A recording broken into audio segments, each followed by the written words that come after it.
My mom kissed me, and then she died. I wasn't sad at all. I just reached out and gently touched Mom. Mom opened her eyes again, but when she touched me once more, she collapsed and died again. I tried to bring her back to life once more, but failed completely. Only then did I realize that anyone I revived would die permanently the moment I touched them again. But that day my dog was hit by a car and killed. I touched the puppy with my finger. A flash of light appeared, and the puppy came back to life. But a minute later, a squirrel suddenly died. It turned out that reviving a life required the sacrifice of another life. I caught a few fireflies that had just died, touched them to bring them back to life, and started a stopwatch. A minute later, the fireflies in another jar died. I finally grasped the rules and application of my ability. When I grew up, I became a baker. The fruit in my hands was always fresh and plump. But one day while I was taking out the trash, an accident occurred. The body of a dead criminal fell on top of me and he came back to life on the spot. I immediately touched the criminal again, making him vanish forever. But a detective had seen everything. He decided to use my ability to bring the dead man back to life for 1 minute.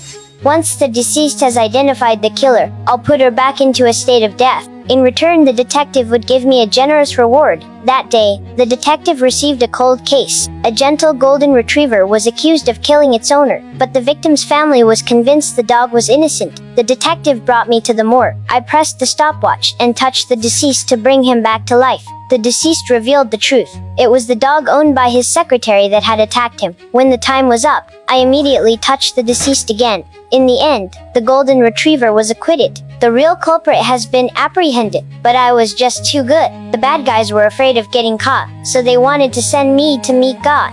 Fortunately, the people I had once helped arrived just in time to save me.